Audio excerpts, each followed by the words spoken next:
Better. I don't know. If I could turn it up. Does anyone know how to? Just speak. Can you hear me now? Oh, yeah. Yes. All right. I guess we'll get started tonight. And my name is Patty Candidge, and I'm the chairperson for the Granite County Forest Management Advisory Committee. And we are sponsoring this event tonight. Our committee of 7 members was created about a year ago by the county commissioners to serve them on forest-related matters.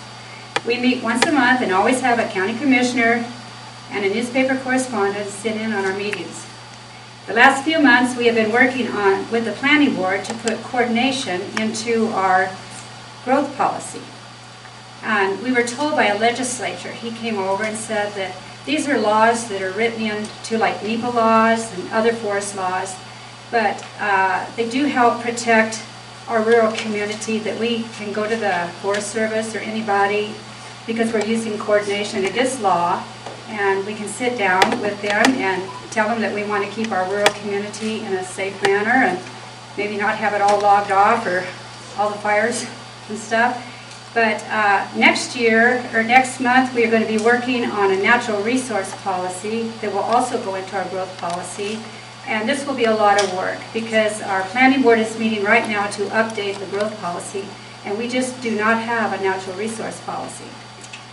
We also have a Facebook page, if anyone would like to go to that. Alina Gaglion back there, she's the one that created this Facebook, and it's a wealth of information with all our legislative laws and bills. And if you want to go to it, you could just go to Facebook and then put in Granite County Forest Management Advisory Committee, and then you can get into it. We have 7 purposes we are to work on in our committee, and one of those is to bring in speakers to educate Granite County residents on all forest-related matters. Tonight we have 2 speakers that we have invited to come speak to us about our forests and what's being done to manage these forests. And we have Mr. Brian Larango with Montana Logging Association and Mr. Neil Simpson with the DNRC. And I would like to thank you guys so much. I know you guys are really busy, and thank you for sharing your time with us. But right now I will turn it over to my son, and he's going to introduce these fellas, and we'll get started. Do you need this? Yeah, sure. The first person speaking tonight is Brian Larango. Brian joined the MLA in 2012 and serves as a Southwest Area Representative. Prior to teaming up with the MLA, Brian received his elementary education degree from the University of Montana Western in 2000 and began working for Larango Logging and for the Montana DNRC. Brian is a graduate of Class 2 of Real Montana and now serves as a board member for Real Montana and the Intermountain Logging Conference. In addition, Brian serves 4 terms as trustee to Anaconda School District. Brian lives in Anaconda with his wife Kim and their 3 children, Logan, Carter, and Kendall. Please welcome Brian. I didn't know this would be so formal. You guys will see up here Tom Schultz and Idaho Forest Group, and what the heck there. So I'm just going to, how many have seen Tom's presentation and Idaho Forest Group's presentation? A couple. The good news for you folks is that I'm not going to be nearly as long and probably in depth, but I'm not going to be nearly as articulate as what he can present. He takes about an hour with this. I'm going to go through maybe the state of the health of the mostly federal lands, and this data is compiled from agency data, and we'll go through this, and it focuses more on northern Idaho and western Montana, in our timbered regions. And why is Idaho Forest Group, why would they be putting this together for Montana? They do own a sawmill in Montana. They do have a gentleman by the name of Willie Peck, who serves on several collaborative groups, including the Beaver Head Deer Lodge Working Group. I'm not a voting member on the Beaver Head Deer Lodge Working Group, but I attend as often as I can, and just so I'm engaged with those folks. I'm glad to see the forest supervisor here and a few of the staff from the agency. If you guys have anything to add, please do so. And Cameron, District Ranger, here as well. I just want to. I presented this about a month and a half to the Anaconda Sportsman's Club, just so they have an idea of the state of the health of our federal lands. It's true that 60% of our timbered acres are on federal lands. my association, our membership, which I serve about 500 members in our area, most of them on western Montana and northwest, and we heavily rely on federal land and active management, and that's in my lifetime I've seen most of our industry been supported by state and private timber, and the states on a sustained yield calculation about 70 million feet a year, a little less than that. And the private has been probably harvested a little hard, probably more than a sustainable, and so that's tapering off. And the good thing is our federal partners are starting to ramp up and treat additional acres, which is a good thing. I think we're posed to, by 2020, 500 million board feet. I'm encouraged by that. We're heading in the right direction, and then when I finish this up, it'll be a kind of a good segue for Neil's presentation on Good Neighbor Authority. And we're just starting on, in what I feel is the snowball at the top of the hill. We've just kicked it off, and hopefully we get this momentum moving in the right direction. Let me turn this bugger on here. There we go. Oh, it helps if I plug the other thing in. So, I'll just real quick, that's IFG, about almost 1,100 employees, and they're the 8th largest mill producer, softwood lumber supplier in North America. So tonight, I'm going to discuss health and mortality in Idaho and Montana's forests, why forest health matters, and how can we restore forests, and how long will it take to make an impact. Keep in mind, 500 million board feet by 2020. So today's in the Northwest Forks. They existed before the European settlement. What's been altered? Fire suppression. We've had 100 years of fire suppression. And Joe's in back, your FMO here, and I think we've done a good job of scaring people the heck out of fire. But honestly, that's probably why the conditions of our forests are where they are. A lot of our forests, especially now, need fire. And if you look at our forest plan, and I don't know the numbers, but a lot of the acres that are out of the suitable base, they're at that ripe area right now. We'll talk about that.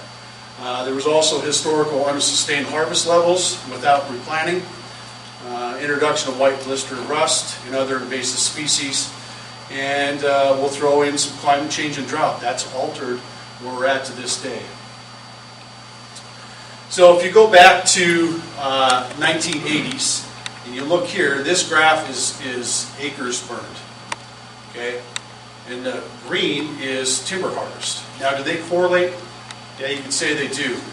You can see in the 1980s we were at 12, 13 billion board feet historically for a few years. I'm not saying, of course, I work for the Montana Logging Association, that's what pays the bills.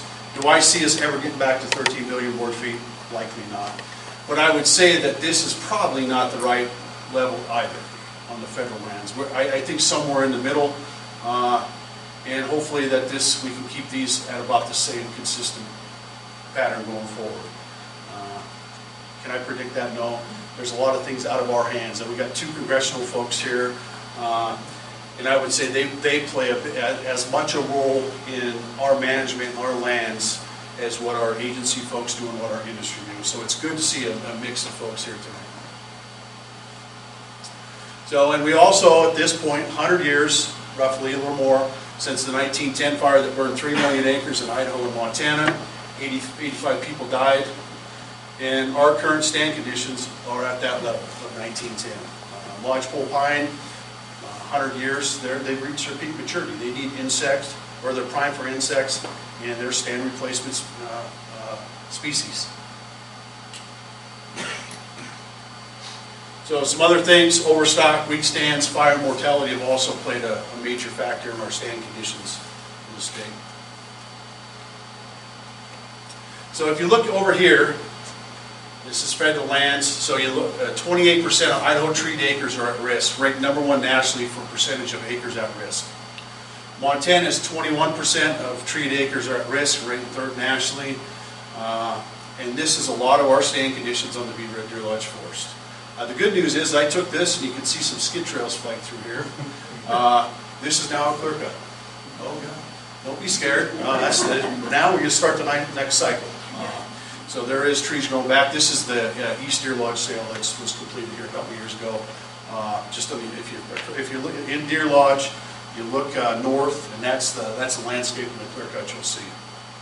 And how long did that take to develop? When we started the NEPA phase to actually implementation? 10 years. 10 years. Yeah.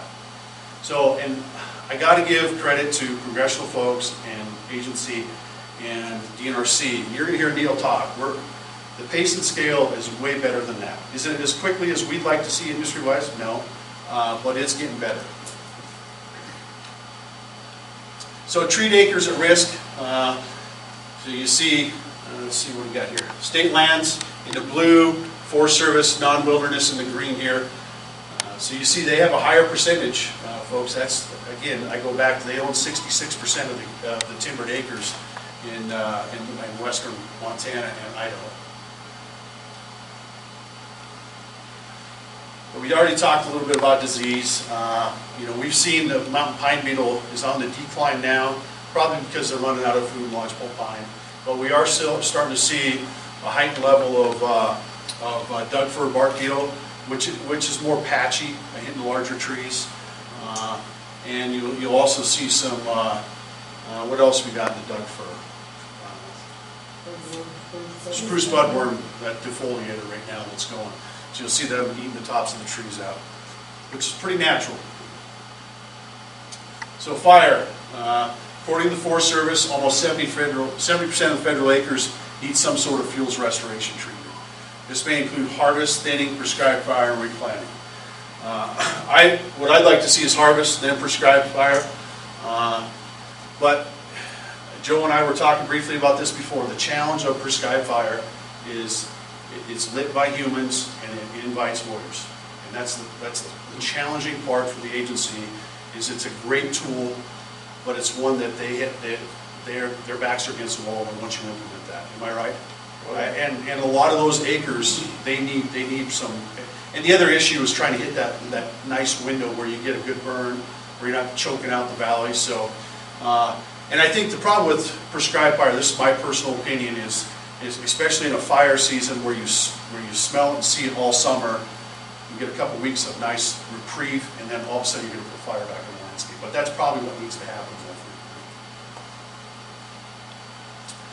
So you look up here, this is burned acres on national forests. So this is the brown here, the burned acres. So this is total, the green here is total non-wilderness, non-roadless acres. So you see the Beaver Red Deer Lodge is here. This is number one. Okay, and then you're going to look here, and this is the total burned non-wilderness, non-roadless acres from 1980 to 2018, right there. So do you think we have an issue on the Beaver Red Deer Lodge? I'd say we do. It has not seen enough fire, quite frankly. Now, active management is going to be great, but a lot of those acres are outside of the suitable base, roadless wilderness, and you're probably going to see active fire on the landscape in our lifetime. It needs it. We have stands that are 90% mortality, and I'm not trying to be the Debbie Downer here, but I'm just trying to throw some data at you that you're probably going to see some fire on the landscape. It's primed for the 1910 scenario. The other one you'll see, the Idaho Panhandle is in the same. You look at their non-acres, they're probably in worse shape than we are. Where's that at? Where's the Panhandle? Same place in 1910 started. Okay? You're in that Wallace country. So I'm saying it's primed for fire. I'm not saying it's going to happen, but there's potential. Yes, Sonny? Is that primarily, has there been burn prescriptions put on these and they've been held up in court, or is it just hasn't happened? No, I don't think any of the prescribed fire, I mean, I'll let the agency folks speak to that. I don't think we got court issues on fire as far as prescribed fire. Where I'm seeing prescribed fire, is if something was to get away. And then all of a sudden it burns the adjacent private land, and that's where would be some opportunity, in my opinion, from potential lawsuit. I mean, all your type 1, type 2 ICs, they got their own insurance to cover their rear. It's pretty sad we put them in that position, honestly. So I'm trying not to go too long, but I could daddy you to death here. I like graphs, they're good. So forest health. So 1 decade ago, mortality in Intermountain West started to exceed growth. What defines mortality? Trees that have died from natural causes, both fire, drought, insects, disease, and age. And this is a typical Beaverhead Deer Lodge stand, lodgepole. So we'll look at removal versus fire on all ownerships, growth and mortality. So where are we at here? So net growth is the dark green.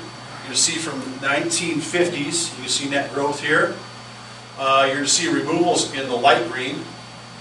And then you're going to see mortality. So you see right now, mortality far outseeds growth, which is concerning for us. This is why you probably harvest is an option, and I'm an advocate for that. My livelihood and a lot of our membership depend on that. But most of those acres, honestly, are not going to get harvested. And then you look at removal. Even in the peak in the 80s, removal was right there. Now they're here. So, and the challenge with removal, it's great, but we've lost 20-some mills, 30 mills since the 1980s. Is there a potential we could see a mill being built? I think there's potential. The challenge for our sawmills, very few of them are running at full capacity. We got a handful of them that are running at 2 shifts. Stoltz in the Northwest just laid off, went back to 1 shift. There's some opportunity for us to ramp up. I think we can ramp up quicker than what a sawmill can get built. I think you have most of our loggers have enough equipment that they have enough for 2 sides. They just don't have the skilled labor probably to put those folks in the position to start removal. All right, what do we got here? So again, net growth, mortality. So national forest. And you look over here and you go to the right. Here's your mortality right here, and here's your net growth. So now our net growth is underneath. It's negative growth. I'm usually pretty upbeat, so don't want to beat the down here, guys. So over the next 15 years, national forests are at great risk of loss. 50% of the treed acres are at risk of growth rates are at risk, or the growth rates are declining. And the Beaverhead Deer Lodge is set up for catastrophic fire. Mortality is far exceeding growth. Fires have only touched less than 4% of the non-wilderness acres. Harvested had been around 26 million board feet a year. I don't know what the plan is for Beaverhead Deer Lodge this year coming forward. Do you know? I got it. It's going up, folks. Yeah, it's definitely and I'll find out. Yeah. So I'm not going to get into depth on the Idaho forest. I don't think our folks locally, I mean, we care, but honestly, we live here, we recreate here. I think you guys are most concerned about the forest conditions of the Beaverhead Deer Lodge. The other challenge we have going forward on the Beaverhead Deer Lodge is a lot of the lodge pole is on the, you see the stuff that's on the ground. It's economically really difficult for industry to pick that off the ground. Your production rates are about half of what they are if they're standing. And then sawmills, where sawmills make their money, is overrun. So they pay on a delivered log on what they call MBF, million dollar board foot. And they have overrun, and that's what they make their money on, and they are not getting that overrun. So and they won't tell you what their overrun is, but it's usually 2 to 1. I would bet it's close to 1 to 1 now. And a lot of that tree that's coming in is getting chipped up and sent out as chips. And that's a challenge for sawmills, and that's a challenge for our local loggers to make a living. I've known 5 or 6 contractors that have done Forest Service timber sales where stuff's on the ground, and every one of them said that they've had a tough time financially when they leave those stands. It's a conversation we're having with the industry. It's a conversation we're having with our agency partners as well. Okay, percent change in forest growth, removal, and mortality.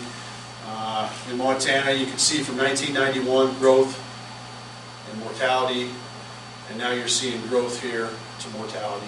And you see removals. We're about half of what we were in 1990 to right now. And I'm thinking we're gonna end up somewhere in this range here in the next few years.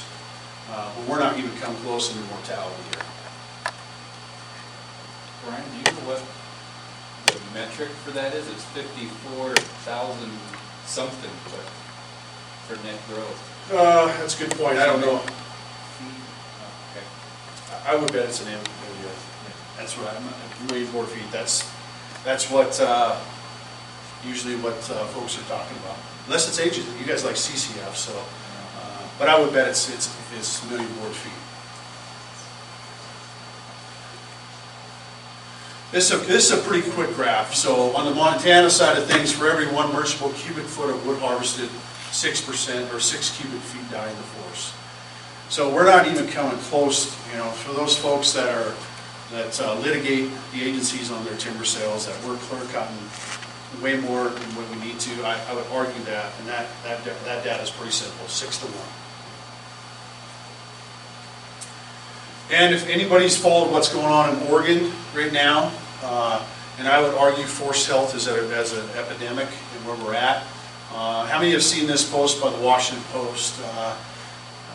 We're now emitting more carbon than because of our stand conditions.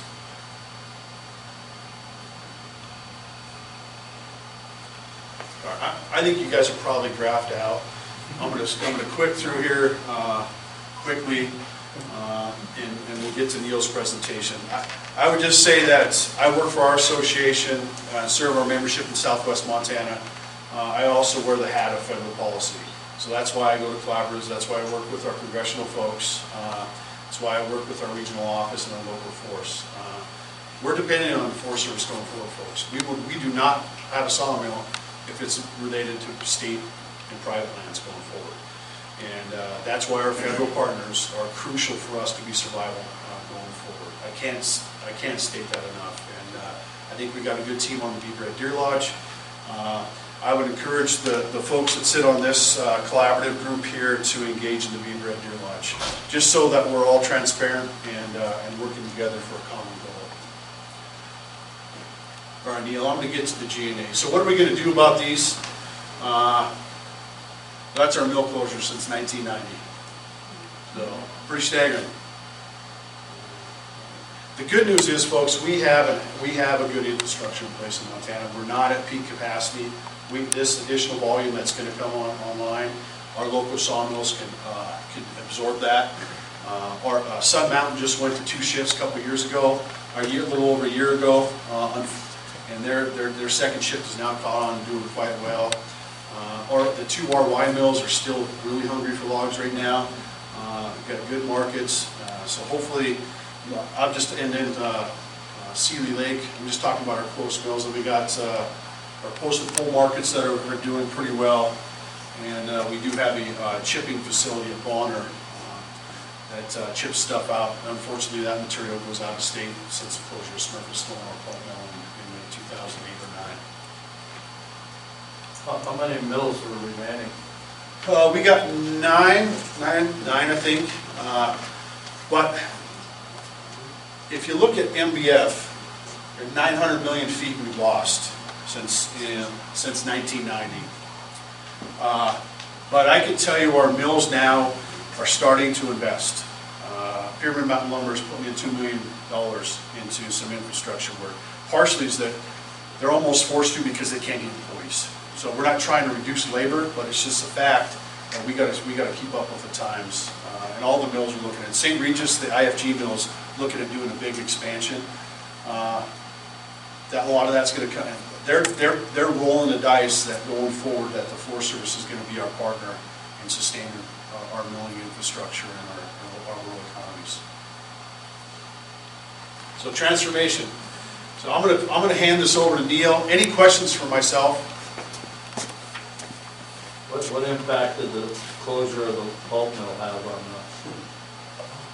It's affected us big time. Quite frankly, when the recession hit in 2008-ish, 7, 8, 9, what got us through in Southwest Montana was mountain pine beetle.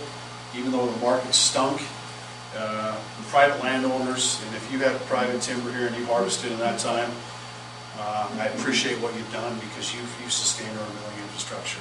Huge. You supported our local loggers because the loggers weren't making anything, the mills weren't making anything, the landowners weren't making anything at that time. We were just limping by, and that got us through the tough times. So, but that's a huge issue because the sawmills, not only do they mill logs, but they have a ton of residuals. You know, they have chips, they have sawdust, they have hog fuel they got to get rid of, and those markets aren't in the state. Weyerhaeuser in the MDF plant in Columbia Falls consumes quite a bit, but they're ramping up their pulp mill. They're actually taking pulp logs into their mill in Columbia Falls, chipping them up for the MDF, and they consume a ton of wood. That plant runs 24/7, 365.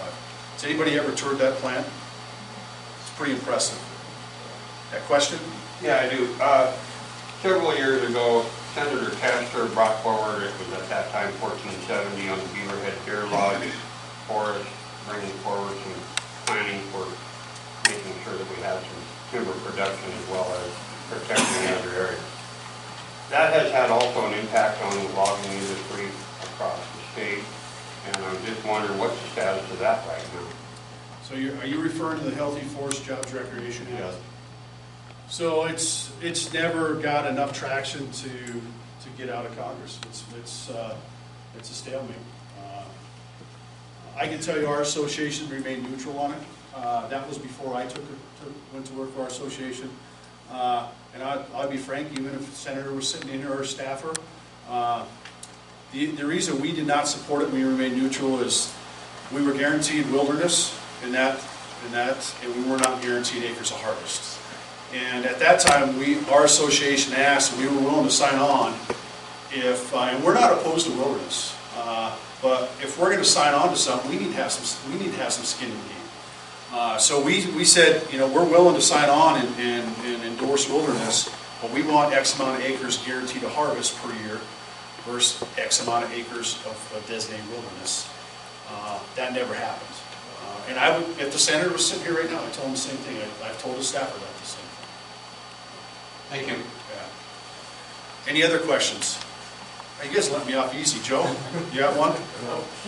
If you're in an auction, you just bought something. So I go one, Brian. Yeah. This presentation has a lot of statistics and a lot of graphs, and it's kind of hard to take it all home at once, but what would you say is a key takeaway or two that a person can go home and think about, maybe tell someone about if they get asked what the heck they learned here tonight? You know, I spent a lot of time on all the force, not all the force, but I spent a lot of time on the Beaverhead Deer Lodge, both work-wise, because I do job visits quite regularly, and I recreate. I camp on the Beaverhead Deer Lodge, hunt a lot on there. We know the stand conditions, and I think the other thing to take away is you got agency folks, and I've been critical of them in the past, but quite frankly, I'll be honest that they're tied with managing federal lands by the vote what comes out of DC. And my frustration is they have not been staffed appropriately in the last 20 years. If we're going to get back to appropriate levels, we need to have appropriate staffing. And I think NEPA needs a hard look at it. NEPA was developed to ensure that there was checks and balances and we weren't being rogue. And it has went too far one way. So I think that's my opinion. That's my take on it. I think we got good people in good positions on the agency side of things. I can tell you when GNA started in, what was the conversation, in 2014, and I'm not going to steal your thunder, there was a lot of folks on the agency, Forest Services, like, state's going to manage our job, you're going to take away our jobs. And there was a lot of folks that were leery about that. And I can tell you there's probably still some of that behind the scenes, but I think there's a trust being built right now that we're in this together. And because if one of us is not working together, we're not moving forward. I would say two things that are hanging. Litigation plays a major factor in what the agency can and cannot do. Every time they turn around a corner, they're limited and their hands are tied behind their back. And we have limited time frame on the Beaverhead Deer Lodge to move projects forward. I mean, Fleecer's been hung up in the courts for 10 years. And quite frankly, I think if it gets through the courts, it's going to be uneconomical. That's my opinion. It's going to be challenging. I haven't been there in recent time. I camped there probably 10 years ago. There wasn't even on the tree. I would say that if I'm a guessing man, a third of that's on the ground. That's not out of your district, is it? But it's a challenge. I mean, the Forest Service spends an enormous amount of money on Eagle, and it's ludicrous that's where they spend their money. Sonny? Well, I can give a little bit Yeah. update. So we recently, I'm with Country June Board, by the way. We just recently reintroduced the Resilient Federal Forest Act, which will allow for some fuels reduction. And I think, I haven't read all of it yet, I might be wrong, but I think it allows for some different programs for getting some of that wood out of areas like that. It failed the first time, it went to the House, but we chopped up a bunch of parts of it and stuck it into the Farm Bill, like, kind of like Good Neighbor Authority stuff. We got that passed, but it just was reintroduced last month, and I don't think it's gone to a vote yet, but it's something to keep an eye on. It could help with things. And I will tell the congressman, thank you for that. The sponsor of that's Bruce Westerman. Yes. And he's the only professional forester in Congress on the congressional side of things, or the House side of things. And he spent time. He actually toured the Beaver or the East Deer Lodge timber sale, and he just shook his head that we let our state conditions get to this level. And I'm not here to throw darts at the agency. It is a challenge to get things done. I say that because I worked 2 years for the Forest Service as a job person, and I left there because I'm a guy that I challenge things. If you know me personally, I don't take no for an answer, and and you don't do that in an agency. And I just couldn't drink the Kool-Aid long enough, and it's a challenge going forward for the agency. It takes a special person to work for that agency. It really does. Bruce Westerman is a congressman out of Arkansas. For anybody from Any other questions before I pass it off? All right, thanks, folks. Neil, you're the man.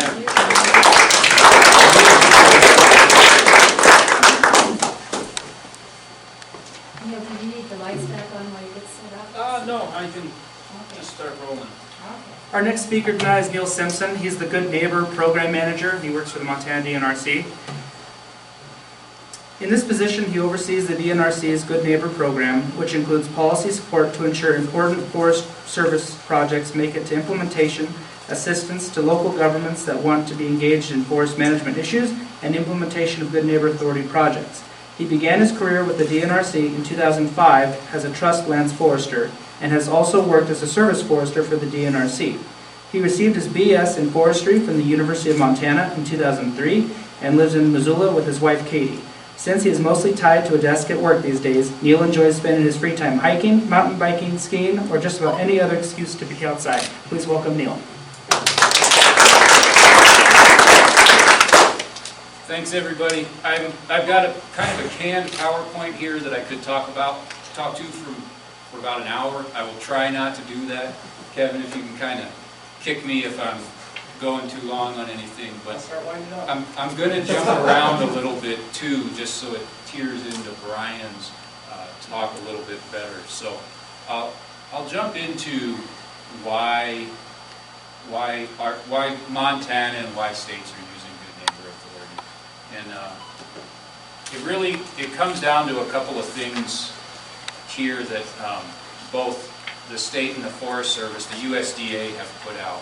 And the USDA put out their shared stewardship vision, which is about working with states and accomplishing more work on the landscape. And Brian talked about why that work needs to be accomplished. I mean, we have a forest health crisis. We have a wildfire.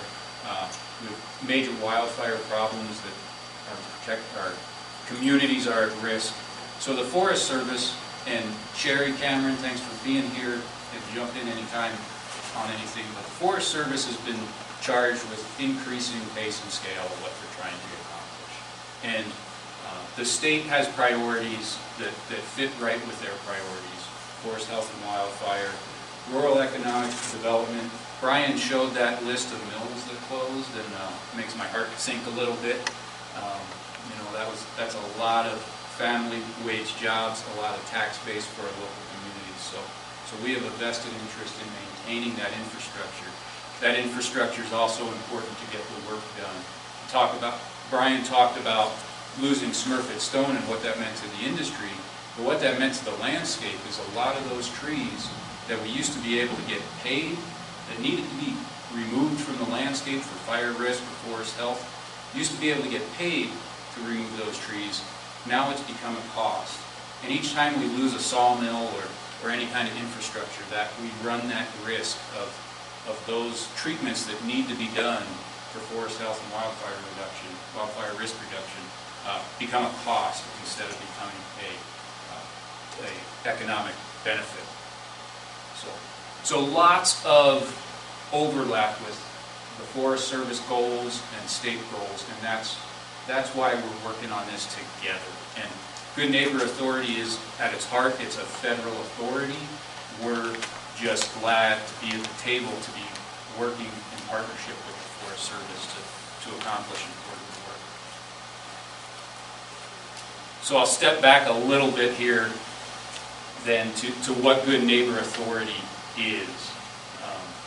It was authorized originally in the 2014 Farm Bill and allows states to act as the agent of the Forest Service to perform authorized restoration services. So those are activities that treat insect and disease-infected acres, activities to treat hazardous fuels, and any other activity that will restore or improve forest, rangeland, and watershed health, including fish and wildlife. So we can't do anything with this authority. The state can't just go out and do any kind of the Forest Services work, but we have a broad range of things we can do. A few of the benefits of it are that it allows the states to use our own procurement policies. So a lot of times there's efficiencies gained there when the state can use our policies. And I'll talk mostly about the Forest Service tonight because we're surrounded mostly by Forest Service system lands, or National Forest System lands. But we're also doing Good Neighbor Authority projects with BLM as well. So it has elements of a lot of other partnership agreements that have been in place for a long time. So states have been doing partnership work with the Forest Service for a long time. But this Good Neighbor Authority doesn't have a matching requirement. And it's allowed us to bring a lot of different players to the table, to bring money to the table. The Montana timber industry is putting in $150,000 a year for 3 years to help us jumpstart our Good Neighbor program. We've also received funding from conservation groups and allied business partners. And the Forest Service was our first seed money that we received, and that was through a Good Neighbor agreement in itself for $550,000. Neil, could you just mention the audience, the conservation partners that pointed out? Yeah, I don't have the full list in front of me, but Rocky Mountain Elk Foundation, the Bitterroot Water Forum was one for a specific project in the Bitterroot. National Wild Turkey Federation, put me on the spot, but yeah, those are a few that I can think of right off. Theodore Roosevelt Conservation Partnership, and there's several others. Northwestern Energy has been a partner. They've committed for 3 years, and Sabani Stillwater down in Stillwater County, Vermont County. Neil, did the Washington Foundation?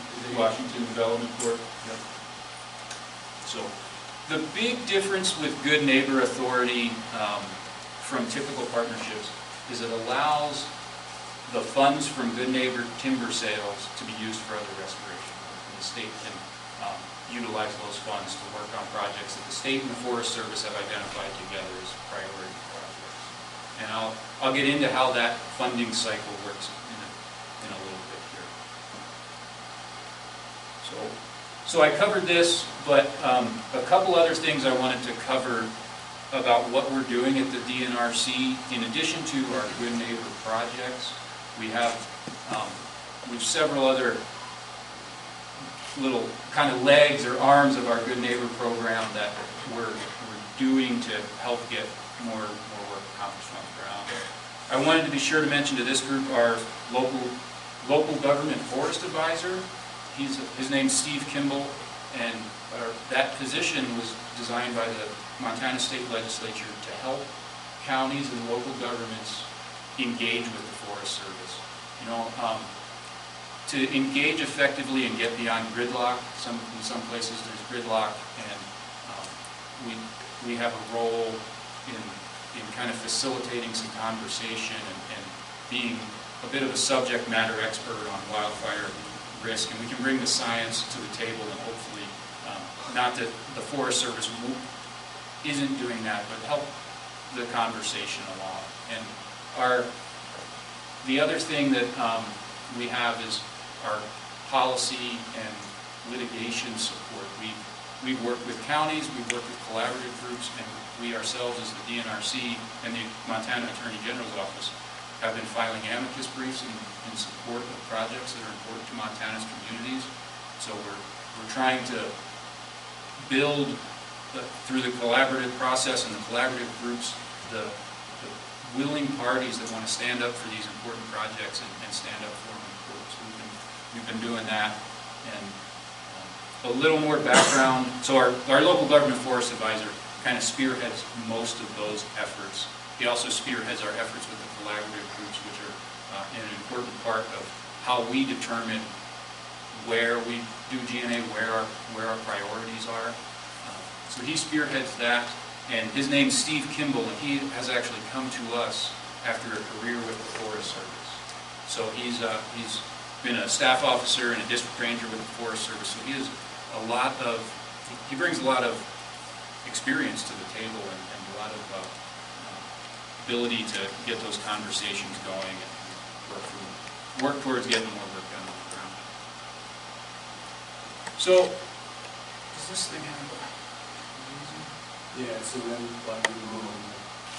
Okay, so this is how the funds work, and I apologize for jumping around a little bit, but I wanted to kind of hit a couple things off of Brian's talk. The revolving funds of the Good Neighbor Authority. So we start with our state and private and Forest Service seed funds. We enter into an agreement with the state and the Forest Service for a commercial restoration project, which generates timber receipts. Of course, there's lots of different considerations to determine how much those receipts are worth, and then from those receipts, the state can recover its costs, and then the Forest Service retains deposits for essential reforestation and brush disposal and deferred road maintenance.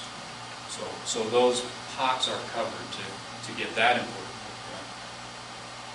And then we have our remaining funds, which we can pull off some, depending on how much the funds are, for non-commercial restoration projects, such as fish passage culverts or hazardous fuels reduction that doesn't have a commercial component to it, you know, that hand piling, burning type work that needs to get done. And then spin off some more of that money into the another commercial restoration project to keep this going. And actually, the goal is to build capacity within the state to help get more work done on National Forest System lands. And this, another thing about kind of how we prioritize our projects, you know, Good Neighbor Authority right now is focused on National Forest System lands and where that work can be done, but we're working with our, internally within DNRC to make sure, to try, I shouldn't say to make sure, but to try to get those forest system land projects adjacent to private land projects that we're involved with or private landowners are involved with. So we start to get cross-boundary management accomplished on the landscape. So we've got some existing resources at Montana DNRC. We're using a lot of our existing positions, our service foresters, our unit and area managers. Our unit and area managers are the equivalent of a forest supervisor and a district ranger, so they're really providing the leadership in the field to talk with the forest supervisors and talk with the district rangers and prioritize places to go and how to put this tool on the ground. We're utilizing some of our firefighters in the off-season, which is great because that means we can give them some skills or utilize some skills they have that they're not getting to use in the, during the fire season, so you're getting to do this, this forestry type work. Many of you may have heard this legislative session. This is actually a little bit of a outdated slide here, but this legislative session, the DNRC was successful. We got 6.5 FTE in the legislature. So they're one-time only funded FTE. So we have 2 years to utilize that FTE and get that funding cycle going.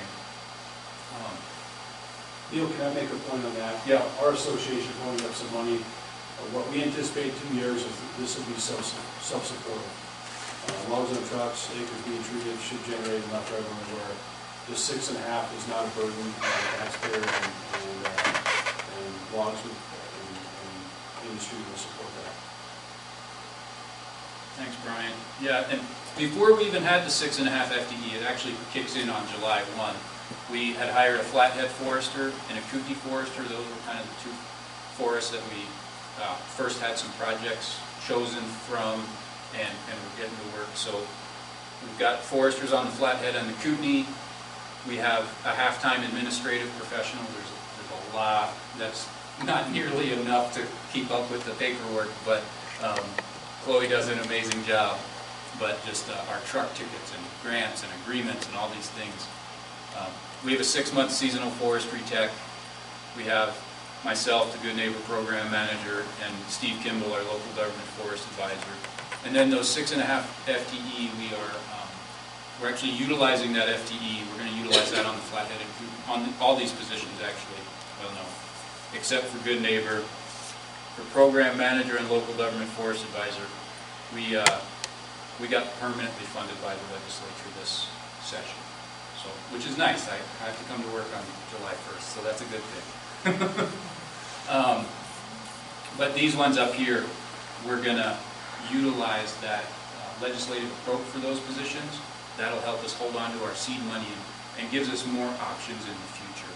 So, and then we have 2 positions advertised right now. Actually, they're not advertised, they've closed. We're hiring a position in Missoula and a position in Helena, and then that leaves us about a 1.5 FTE that we're still got to make a couple decisions on how we're going to best utilize that to build this program. So I wanted, before I get into agreements and projects, I wanted to just stop there and I kind of flew through that, see if there's any questions or any comments from Forest Service. I got one more for you. I haven't seen this presentation in class. Could you, are you going to go over priority landscape treatment acres and what the designation of those? I was not going to go over priority land. Could you just maybe, for the audience, just explain where it started in the momentum that started within the bipartisan? What's cool to me is it's been bipartisan, which anything that you get done bipartisan is a good thing. Yep, the priority landscapes that Brian's referring to were, that was a 2014 Farm Bill, I don't want to say initiative, but, so what it allowed was governors of states to propose any landscapes that were at risk of insect and disease as a priority landscape. And there were other criteria there that they had to meet. And what we did in Montana, I shouldn't say we, what was done in Montana was consultation with a lot of the collaborative groups and work around the state to develop these priority landscapes. And within those priority landscapes now, there's some tools that can be used, such as larger categorical exclusions, the 3,000 acre categorical exclusion, and let's see what there's some other priority landscape tools that that's the biggest one. CADX is, and actually there's a streamlined EA for projects over 3,000 acres. So what was the total acres that got them both It's designated about for the state? I'll look that up before I leave and I'll try and get it right. Isn't it roughly 5 million acres? That's what I was thinking. So, that's what I was thinking, but I was worried I was going to be woefully wrong if I said it out loud. So any more questions on that funding diagram, kind of how the system works or how we're trying to build this? Okay. I'll get into, how am I doing on time? Okay. I'll get into what we've accomplished, progress to date. In 2016, we signed a master agreement, and that was by the governor and our director and the regional forester. And that really set the stage for us to start working on agreements. And now it's kind of just a piece of shelf art because the agreements we're working on now aren't tiered to it, but it does provide a good overview for us to work together. Another thing along those lines that came out just this year and isn't even on the slide is a leader's intent for shared stewardship, and that was again signed by the regional forester and our director and state forester that points to these two documents and says our agencies are going to work together to meet the needs of Montana's communities. So we have a lot of direction, and we have a lot of direction actually from the Montana State Legislature too. The Montana DNRC is supposed to be undertaking this kind of work. But back to the slide, we have standalone agreements with the Kootenai and the Flathead National Forests. We have a joint agreement with the Custer Gallatin, Helena Lewis, and Clark and Beaverhead Deer Lodge. And why we choose the agreement size we do is because that creates the area which we can use that money.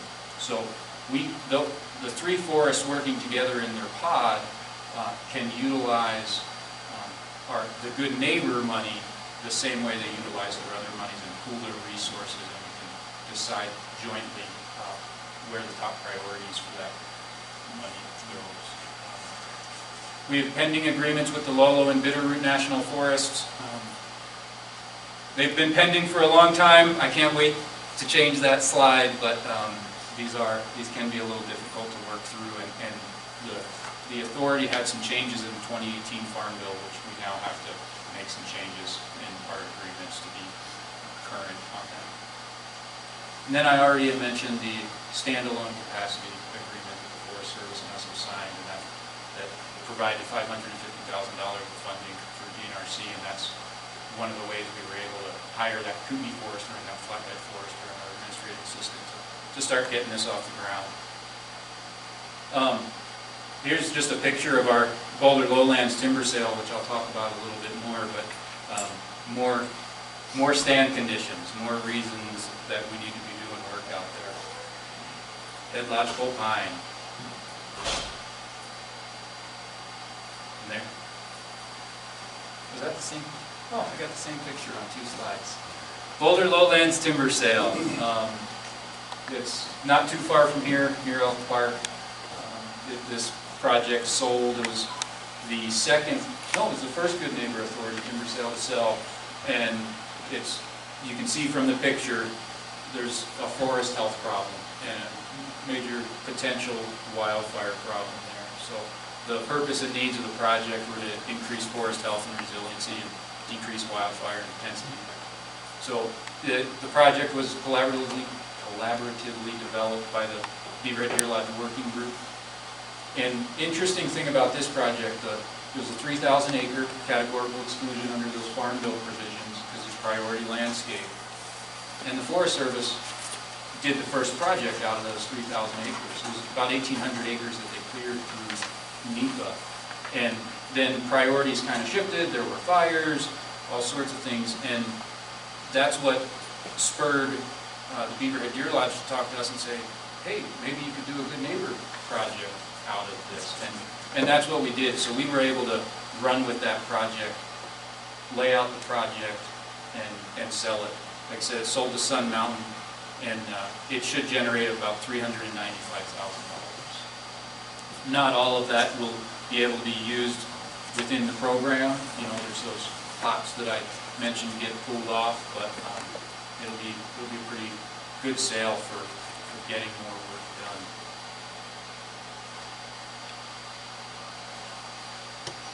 Then just another project I wanted to highlight because it's kind of similar but different.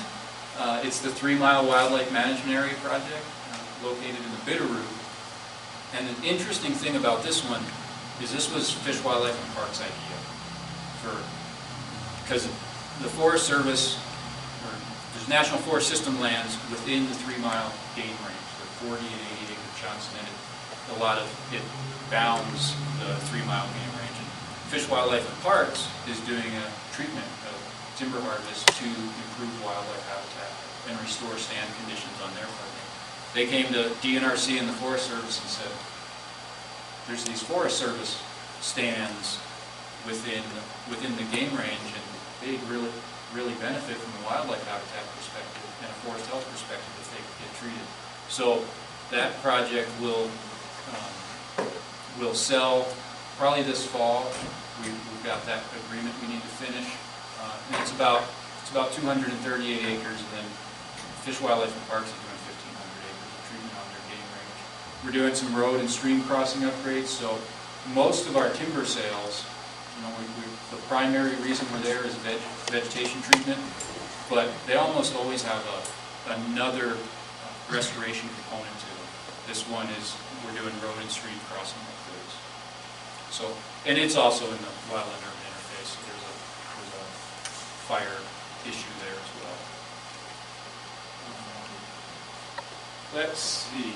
This is just.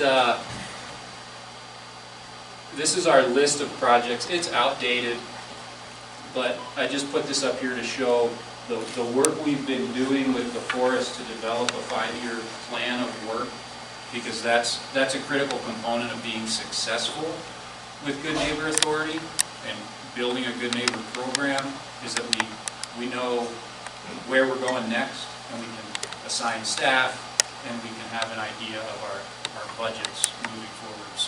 So there's a heck of a lot of work to do. I mentioned we got 6.5 FTE from the legislature. There's probably 50 FTE worth of work up there. We're going to be, that's why we're partnering with the Forest Service, or it doubles both of our efforts. It's kind of one of those 1 + 1 = more than 2 when we're working with the Forest Service, and then we're going to be relying on contractors and outside help as well to get this work done. I don't think the Forest Service and or the DNRC could do this alone. We're going to have to rely on bringing in other help and utilizing some new tools, other things, just thinking about projects a little differently, projects that maybe. Go ahead. Hey, you got a quick question. Yeah. The legislature created the new positions to help. What bill was that?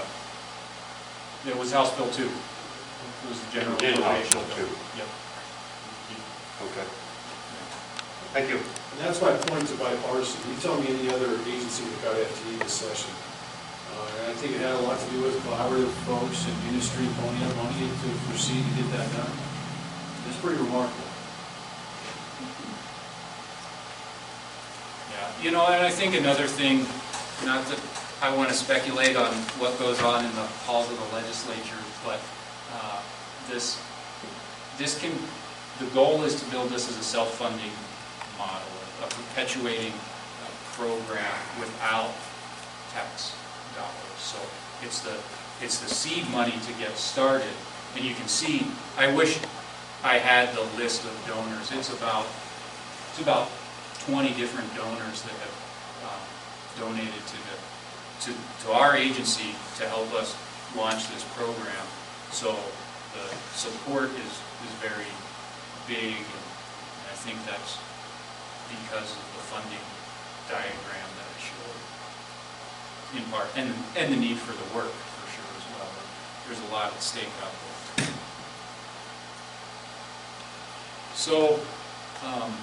So that was me running through that in a flash. So are there any questions? Neil, what does the state sell now for timber mowing a year? And in a couple of years when this program's up and running, how much are you expecting to add with the Good Neighbor program? Sure. So school trust lands, their sustained yield is about 55 million. I don't know exactly what it is, but it's right in that 55 million range. And And how much of that is the state selling? Is it selling 55 million? I think we might be talking about a couple different things. So school trust land sales, 55 million every year. That's the sustained yield, that's what it grows. They haven't missed it in, I don't know if they've ever missed it. I think that's an important thing to Yeah. remember. So what we've agreed to with Region 1 of the Forest Service so what we've agreed to with Region 1 is a goal of about 15 to 30 million in good neighbor projects a year. But when we've gone around and met with all the different forests, we're way above 30 million. That's good. So, and I've heard our director say, I'd like to see G&A doing the same as trust lands, year in and year out. So, we'll see where that goes, but definitely that 15 to 30 is an identified target. The other targets that we're kind of developing with the Forest Service now is what are the other things? Timber's only a part of this. We need to develop some better targets and priorities on how we're going to use the funds and what the restoration is. We want to have as robust a service restoration program as we do with timber sales. So we see timber sales as one of the ways of getting us there. Those timber sales are all restoration in and of themselves, but there's a lot of other restoration needs out there that's good as well. Yeah. Another question. The Forest Advisory Council, I think, mentioned coordination. What is the state doing to enhance coordination opportunities between the Forest Service and local government? Because that's really important as we move forward. And, there's a lot of talk about collaboration, but not much so far about coordination.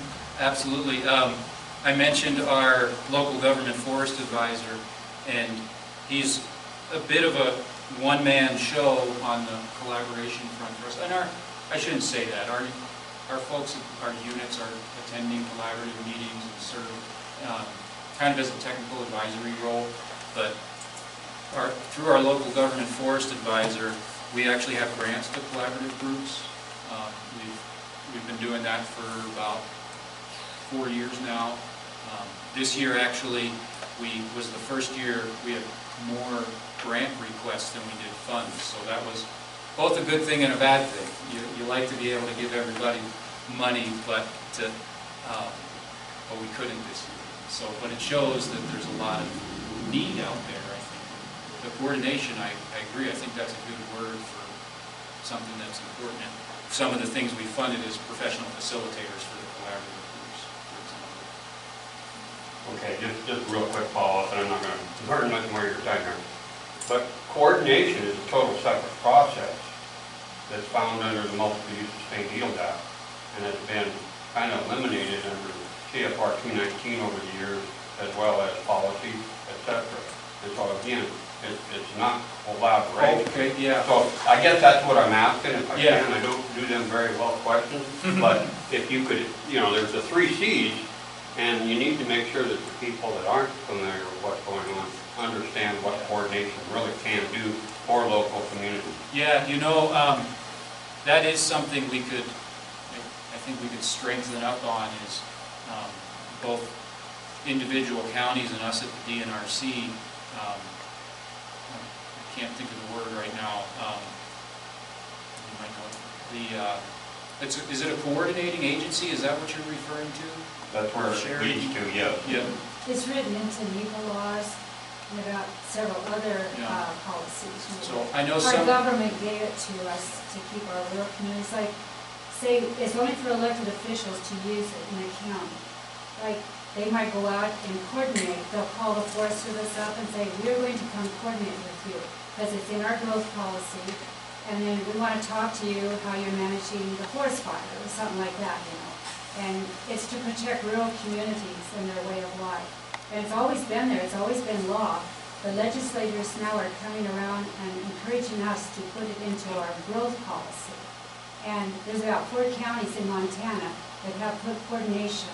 This isn't like coordination between 2 cities, or it's coordination with the federal government, with our elected officials in the county. but it's written into the NEPA laws. You would see it if you're, you know. And I think the term I was just thinking for is cooperating agency status.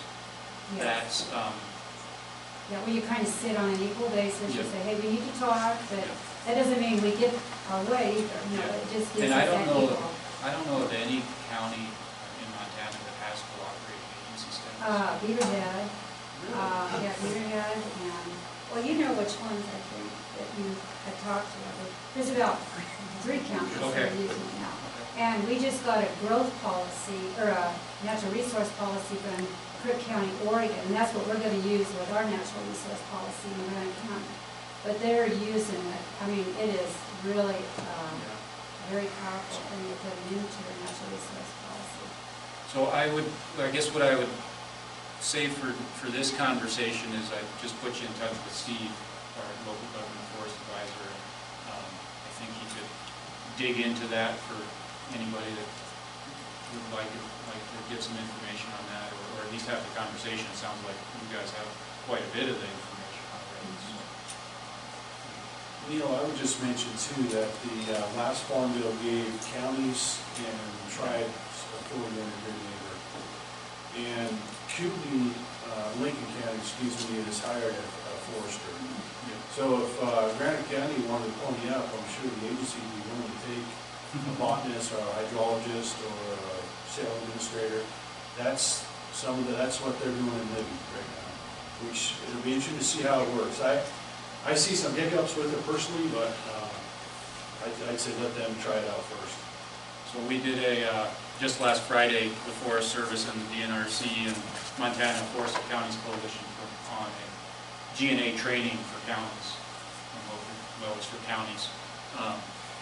We had about 25 people there, most counties that are in the Forest Counties Coalition sent a representative.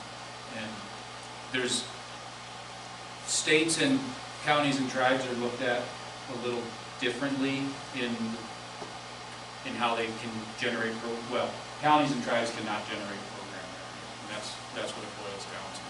So, the authority is a little different, and that's just some of the intricate wording of federal legislation that talks about the governor withholding the money. So, I actually thought I might have had a slide in here on the 2018 farm bill, but I must have missed it. But definitely I think there's a role, there definitely is a role for the counties, and there could be a role for the counties either in GNA on their own or in GNA with the DNRC.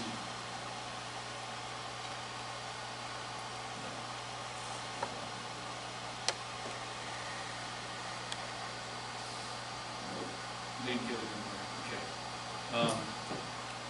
Trying to think, there were some other changes in that 2018 farm bill, but they're more the nuts and bolts of how we'll have to work through things and do the templates as an agency. So.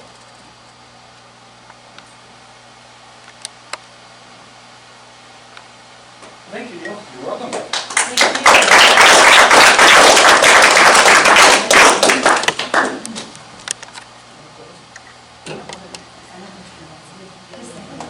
Okay, well, I guess the evening is over, and I thank you all for coming, and I hope you enjoyed it. Any questions? Yeah? I thought you were going to go. How's it going? Pretty good. Good. Yeah, we did follow. Thanks, Brian.